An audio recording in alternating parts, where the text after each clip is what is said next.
Hmm, Muy bien, estamos listos para empezar. Eh, Todavía no se han unido los que eventualmente se vayan uniendo. Si no, empezamos ahorita porque es un tema relativamente extenso. Digo, tampoco vamos a abarcar del todo. Pero bueno, digo, en todo caso de que haya gente que no haya podido ver la presentación, puede ver la retransmisión por YouTube o por Facebook. Y pues vamos comenzando, ¿no? Pues bueno, mi nombre es Jesús Eduardo Moradías, soy contador público, egresado de la Escuela Bancaria y Comercial, un pequeño currículum vitae, pues estuve o fui auditor interno en empresas como Grupo Verdes y Grupo Carso. Grupo Carso, pues en particular fui auditor interno a nivel LATAM, revisando países como Perú, El Salvador, Guatemala, Nicaragua, Honduras, Costa Rica, etcétera, ¿no? Y pues bueno, pues esta es una pequeña presentación, webinar gratuita de media hora en la que vamos a abarcar aspectos básicos de este tema que es la NIF de 4 de impuestos a la utilidad, para que vayan conociendo un poco al despacho que nosotros manejamos, el profesional. Para que conozcan un poco del despacho, pues somos un servidor más otros dos socios, ¿no? Nos ocupamos también del área legal y del área de inversiones y seguros. Entonces, pues vamos dando comienzo a la presentación. Pues bueno, dentro de los orígenes de esta NIF, pues tenemos de que ha sido bastante discutido este tema desde hace muchos años, ¿no? A lo largo de todo este tiempo, pues ha tenido innumerable serie de reglas y pues entre eso hablamos de que en el año de 1967 el Instituto Americano de Contadores Públicos publicó el Boletín de Principios Básicos número 11, el cual en su momento fue criticado porque hubo inconsistencias, ¿no?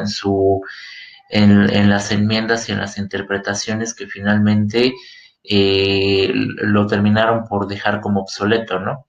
Entonces se buscó por optar por una nueva normatividad debido a que había nueva implementación de métodos de depreciación, ¿no?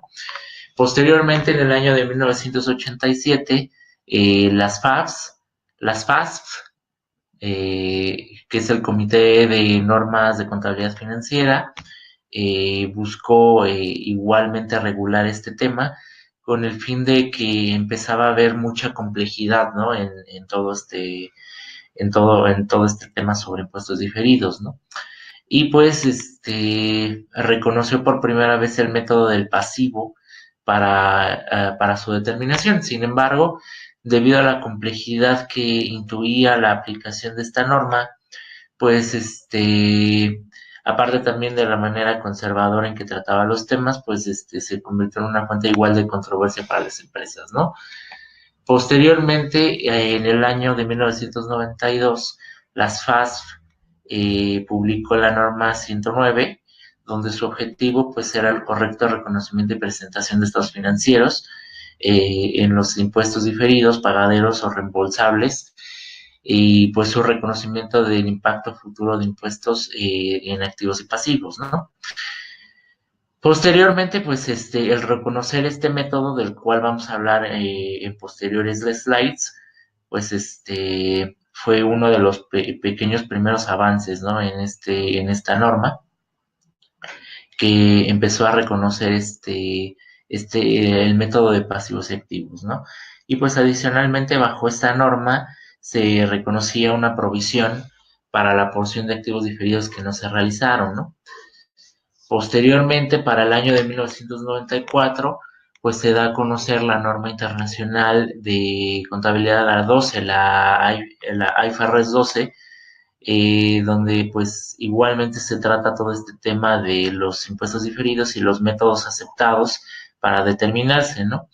Y pues, además de que el método utilizado para contabilizar los efectos de los impuestos, pues debe normalmente aplicarse a todas las diferencias temporales, ¿no? Algo que tenemos que tener muy en cuenta sobre impuestos diferidos, pues es que hay una cuestión de temporalidad, ¿no? En cuestión de que tanto, por ejemplo, tengamos una deuda, por ejemplo, eh, puede ser que nos estemos beneficiando del bien o del servicio o lo que sea que se nos esté dando a cambio de la obligación de tener que dar a posterior un pago y pues la temporalidad de beneficio que estamos sacando sobre ese recurso gratuito, entre comillas, que estamos obteniendo por ese pago a crédito, pues eventualmente tenemos que reconocerlo dentro de los diferidos, ¿no? Eso lo vamos a ir viendo. Igualmente, pues estamos hablando de que debido a la aplicación de ciertos criterios distintos para el tratamiento de las partidas, dependiendo del enfoque en que se aplique, ya sea contable o fiscal, pues surgen problemas de comparabilidad, ¿no? ¿Por qué? Porque tenemos que recordar que en el mundo fiscal tenemos diferentes reglas, ¿no? El SAT nos impone o nos comenta de diferentes normativas que nos impactan de forma contable, ¿no? Que hacen que en materia contable tengamos que reconocer de forma distinta algunos rubros que de manera fiscal pues habría que reconocer igualmente de otra forma, ¿no? Entonces por eso surgen problemas de comparabilidad y pues cuando enfrentamos el ingreso contra el gasto, pues nos conduce a una distorsión de resultados, es decir, el resultado tanto en impuesto como en otros rubros financieros, pues vamos a tener diferencias por las paridades o por estas diferencias entre el mundo contable y fiscal, ¿no? Entonces, igualmente ya finalmente, hablando en el año de 1987, pues surge el boletín D4, que es el que estamos tratando hoy en día. En su momento se llamaba Tratamiento Contable del Impuesto sobre la Renta y del impuesto al activo y de la participación de los trabajadores en la utilidad, ¿no? Hay que recordar que en su momento existía el impuesto al activo, digo, ya a muchos no nos tocó, incluso a su servidor ya no le tocó, sin embargo, pues por cuestiones históricas, por cuestiones de conocer de forma histórica cómo se han sucedido los impuestos, pues es conveniente conocer un poco de este impuesto al activo, ¿no?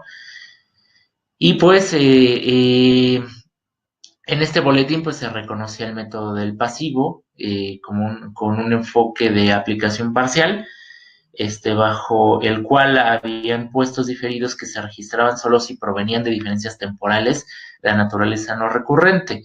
Es lo que comentábamos en cuestión de estas diferencias temporales y pues cuyo efecto pudiera probablemente en un periodo determinado, ¿no? Y pues bueno, los impuestos diferidos se constituyen cuando la entidad económica adelanta o aplaza el pago de cualquier contribución a la autoridad administradora. Lo que comentábamos, ¿no? Esta diferencia temporal incurre en que nosotros nos veamos, entre comillas, de un beneficio, ¿no? En teoría, pues como estamos aplazando el pago ya sea de alguna obligación o tenemos el retraso de alguna retribución, ya sea por ejemplo de que un cliente nos pague un crédito, pues en cierto modo el cliente se está beneficiando de este recurso gratuito de parte de nosotros, ¿no? Eso entre comillas, en el sentido de que pues se está beneficiando del tiempo del crédito, ¿no? Esto eventualmente, estas disparidades entre activo y pasivo generan una cuestión de disparidad también en cuestión de impuesto de forma financiera y pues da origen a esto del impuesto diferido, ¿no? Y pues bueno, por esto es que surge esta discrepancia entre la legislación fiscal y la técnica contable, ¿no?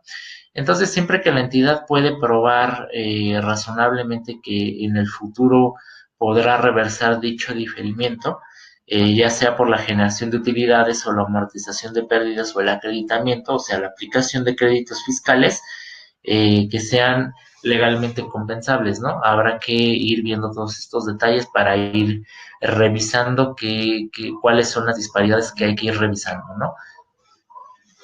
Dentro de esto, algunas de las características de los impuestos diferidos, pues está, una de estas características, pues es el propio diferimiento, ¿no?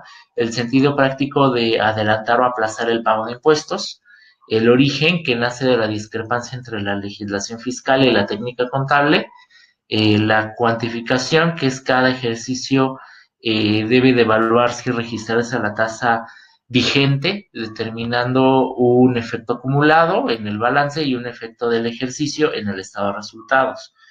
Y pues de la integración tenemos que deben de tener una constitución clara y documentada, y en la reversión pues debe de probarse la aplicación de los diferimientos en ejercicios futuros, ¿no? Las razones para emitir esta NIF, pues van entre reubicar el tratamiento contable para la PTU en otra NIF, que es la NIF de 3. Como comentábamos en un principio, en los orígenes de esta NIF, pues en su momento agrupaba la parte del impuesto a la utilidad y aparte también el impuesto al activo y la PTU en una sola NIF, y las posteriores modificaciones que se le fueron haciendo a la NIF de 4 fueron separando todos estos conceptos, principalmente porque uno, pues desapareció el impuesto al activo, y dos, pues el impuesto a la utilidad se trasladó a la NIF de 3, ¿no? Posteriormente, pues tenemos que incorporar mayor precisión con relación al tratamiento contable de los impuestos a la utilidad. Y el tercero, pues, es establecer criterios específicos en cuanto al reconocimiento inicial de impuesto a la utilidad diferido, ¿no? Dentro del objetivo, podemos comentar que es establecer, obviamente, las normas particulares de evaluación, presentación y revelación, como cualquier NIF, para el reconocimiento contable de los impuestos a la utilidad, causado y el diferido. El causado es meramente el que directamente por legislación pues se nos da, y el diferido pues es el efecto financiero que vamos a tener debido a este diferimiento que comentamos, ¿no? Y pues es durante este periodo contable el que estemos comentando, ¿no? El alcance de esta NIF, pues hablamos de que la NIF de 4 es aplicable a todas las entidades que tengan lucro y que emiten estados financieros de acuerdo a la NIF A3, la que posteriormente posiblemente estemos hablando en alguno de estos cursos gratuitos de las necesidades de los usuarios y objetivos de los estados financieros. Y pues para las entidades sin fines lucrativos, otra presentación que ya dimos en su momento, que les recomendamos, y ustedes pueden revisar en nuestro canal de YouTube o en nuestra página de Facebook, pues solo es aplicable a los efectos de sus operaciones que no consideradas como lucrativas por las disposiciones fiscales, ¿no? Dentro de las normas de evaluación, pues tenemos que en el proceso de reconocimiento contable de los impuestos a la utilidad, la entidad debe de determinar los impuestos causado y diferido atribuibles al periodo contable, ¿no? El impuesto causado resulta del reconocimiento en el periodo actual para efectos fiscales de ciertas operaciones de la entidad, y pues el impuesto diferido también corresponde a las operaciones atribuibles al periodo contable actual, ¿no? En este sentido, pues hay que tener en cuenta que fiscalmente se reconoce en periodos diferentes, ¿no? Ya que, ya hablando en términos de evaluación, la cuestión financiera o todos los efectos financieros que se reconozcan tendrán otro periodo atribuible a su periodo contable tal cual, en el cual se estén reconociendo, ¿no? Fiscalmente, pues ya tendrán otros periodos dependiendo a cómo nos marca la legislación fiscal correspondiente, a cómo debemos ir reconociendo la evaluación, ¿no? Y pues en cuestión, igualmente dentro de estas normas de evaluación, tenemos que el impuesto causado debe de reconocerse como un gasto en el estado de resultados. Esto, pues si lo vemos en nuestros estados de resultados, siempre tenemos el rubro de ISR, ¿no? Eh, y representa para la entidad un pasivo normalmente a corto plazo. ¿Por qué? Porque se entiende que reconocemos un ISR anualizado. Hay que recordar que el pago de ISR son pagos provisionales, pero realmente el impuesto es un impuesto anual. Entonces reconocemos el impacto anualizado al final del ejercicio y tenemos que reconocerlo como una provisión eventual en el estado de resultados, la cual se va a liquidar probablemente, y digo probablemente porque lo podemos pagar antes, pero se puede pagar en el periodo de enero a marzo, ¿no?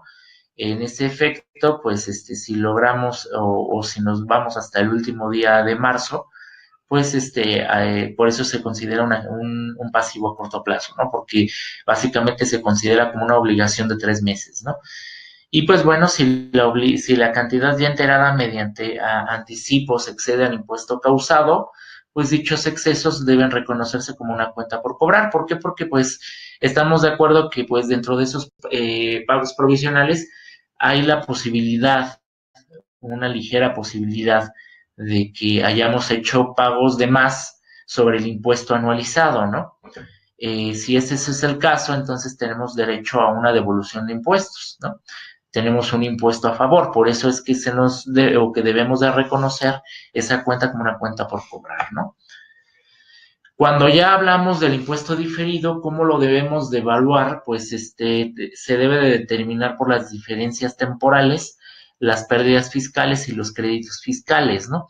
La suma de los importes de estos tres conceptos corresponde al pasivo o al activo por impuestos diferidos que debe reconocer la entidad. Entonces, el impuesto diferido derivado de las diferencias temporales debe determinarse utilizando el método de activos y pasivos, del cual vamos a hablar en posteriores slides, ¿no? El método de activos y pasivos es aquel que compara los valores contables y fiscales de los activos y pasivos de una entidad. Hay que entender que las diferencias pueden darse por las diferentes, lo que veníamos platicando anteriormente, pues hay diferentes reglas en cuestiones financieras, en cuestiones fiscales, para cada una de las de los valores de activo y pasivo que tenemos reconocidos como entidad, ¿no? Entonces, de esta comparación surgen diferencias temporales que pueden ser deducibles o acumulables, y de aquí, pues, salen estas diferencias que nos botan un impuesto diferido, ¿no? Entonces, de aquí, nosotros tenemos que para determinar los diferentes valores de activo, pues debemos entender las siguientes mecánicas, ¿no? La primera, pues, es los activos contables a deducirse fiscalmente, ¿no? El valor fiscal, pues, es el importe que será deducido para fines de impuesto a la utilidad, ¿no? Para efectos futuros, cuando la entidad recupere su valor en libros al venderse o usarlos. Un ejemplo claro, pues, es la parte de activos fijos, ¿no? Si nosotros nos ponemos en el plan de revisar cómo son nuestros activos fijos, debemos de tener en cuenta que desde el artículo 31 de la Ley del Impuesto sobre la Renta, pues nos fija otra forma de llevar la deducción de inversiones, o como se le llama en la ley, ¿no? Entonces, vulgarmente le llamamos deducción fiscal, o habrá quienes les llamen deducción fiscal, ¿no? O deducción de activos fijos fiscal. Sin embargo, esto es deducción de inversiones y es una deducción que tenemos que aplicarla anualizada y la ley nos marca unas tasas específicas máximas, ¿no? Para poder hacer la deducción de estos bienes, ¿no? Si lo aplicamos de forma financiera, no necesariamente va a ser la misma tasa, ya que la vida útil de un activo fijo puede ser distinto al que nos marcan las leyes, ¿no? O queramos llevarlo de una forma distinta, ¿no? En ese sentido, pues va a haber una fluctuación temporal en la cual la parte fiscal de la deducción o de esta deducción o de esta depreciación fiscal, pues no va a coincidir con la deducción financiera, ¿no? En ese sentido, pues va a surgir esta evaluación o esta necesidad de fluctuación, ¿no? Por eso es que se marca esto como ejemplo, ¿no? El segundo ejemplo, o bueno, la segunda mecánica, pues es los activos contables para acumularse fiscalmente, ¿no? Este valor pues resulta de restarle el valor contable de dicho activo, el importe que será acumulado para fines de impuesto a la utilidad de periodos futuros, ¿no? Por ejemplo, las cuentas por cobrar derivadas de ingresos que contablemente ya no se reconocieron, ya se reconocieron, pero fiscalmente no se han reconocido, ¿no? Hay ingresos que contablemente vamos a estar reconociendo, por ejemplo, para personas físicas, tal vez devenguemos algún ingreso, pero posiblemente no hayamos cobrado y habrá que recordar que para efectos de acumulación para personas físicas, pues nosotros cuando somos personas físicas solo grabamos o solo reconocemos ingreso cuando cobramos, ¿no? Un ejemplo pues puede ser, por ejemplo, que tengamos una renta de algún departamento y pues el inquilino no nos ha pagado, ¿no? Entonces, contractualmente, si es que tenemos un contrato, pues ya podemos ir reconociendo en nuestra contabilidad dicho ingreso, ¿no? Entonces, en ese sentido, hay una fluctuación, ¿no? ¿Por qué? Porque financieramente, técnicamente ya podemos reconocer el ingreso, pero fiscalmente no podemos reconocerlo porque no lo hemos cobrado, ¿no? Y bueno, pues tenemos los activos en repercusión fiscal, que pues estos activos no se acumulan ni se deducen fiscalmente en algún momento, ya que su valor es igual al contable, ¿no? Que es la gran mayoría de los activos, ¿no? De aquí pues pasamos de forma rápida a la mecánica de los pasivos y pues dentro de esto pues los pasivos contables por deducirse fiscalmente y pasivos contables ya acumulados fiscalmente pues son el valor fiscal que resulta de restarle al valor contable de dicho activo el importe que será deducido o no acumulado para fines de impuesto a la utilidad de periodos futuros, ¿no? Un ejemplo de los primeros, pues son las provisiones que serán deducibles hasta su pago, como la PTU, ¿no? La PTU hay que recordar que, pues financieramente nosotros tenemos que reconocer una obligación de que tenemos que pagar una PTU, sin embargo, fiscalmente hay que recordar que para poder hacerlo deducible, pues hay que pagar esa PTU, ¿no? Y esa PTU la vamos a pagar hasta mayo, ¿no? Si es que nos aventamos todo el periodo que nos dicta la ley como plazo máximo, ¿no? Para poder hacer el pago de nuestra PTU, ¿no? Una vez que hayamos pagado esa PTU, fiscalmente ya podemos deducirlo y ya impactará para efectos del impuesto diferido, ¿no? Pero pues por el periodo desde diciembre hasta mayo, hasta que se paga esa PTU, pues habrá que reconocer esta fluctuación, ¿no? Y el ejemplo de estos segundos, pues serían los anticipos de clientes, ¿no? Como segundo método, o bueno, segunda mecánica, pues tenemos los pasivos no contables por acumularse fiscalmente, ¿no? Y pues es el valor fiscal que el importe será acumulado para fines de el impuesto a la utilidad de periodos futuros, ¿no?